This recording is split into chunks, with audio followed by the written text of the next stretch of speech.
We're here at Stoke Lodge, to some, a safe haven, where the students of Cottam School are given the chance to fall in love with sports, and for others, a playground for the entitled, unwelcoming, and allegedly threatening retirees of the local area.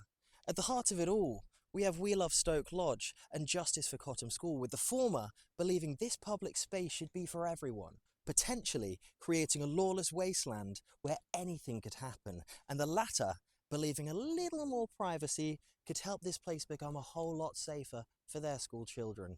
Who's in the wrong? That's not for me to decide.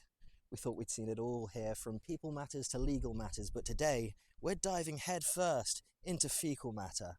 Come with me as we find the cracks in this narrative and who they may belong to.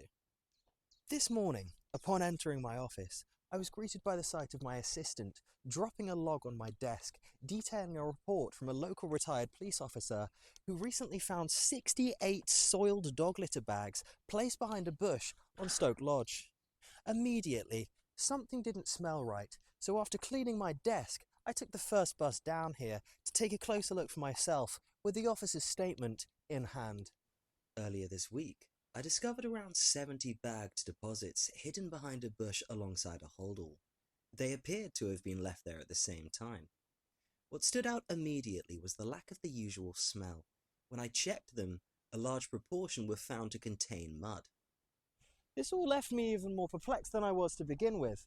I had to ask myself if it could really be true about all those dog litter bags just being filled with mud. I knew I had to dig deeper to get to the bottom of this investigation, and my hands were bound to get a little dirty along the way.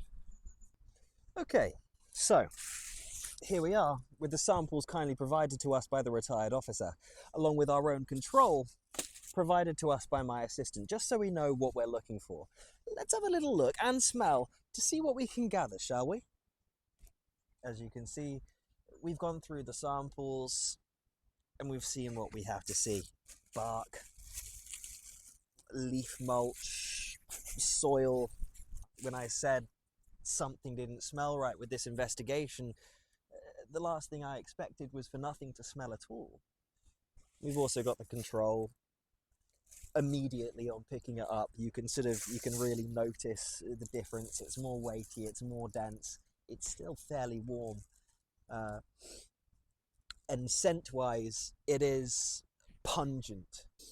There's something almost indicative of a washed rind cheese going on there. My father used to tell me that if you hold one of these to your ears, you can hear the playful sound of a dog's bark. But mine must not be fresh enough.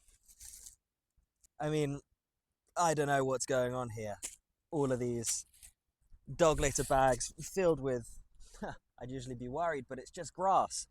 All these dog litter bags just filled with leaves and mud and mulch and bark. I'm sure there is a perfectly good explanation behind it all. I just can't think of one. Here's what the officer had to say. The field is locked and empty most of the time. Claims about persistent dog fouling have long been used to justify restricting access to this site. For many of us, this raises serious questions. Speaking candidly, this all leaves a very bad taste in my mouth.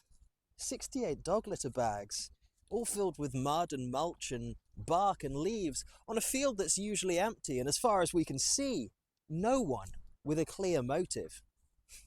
We may never know who left the bags on Stoke Lodge and why they did it. All I can tell you about these dog litter bags is that they seem to me to be all bark, no shite.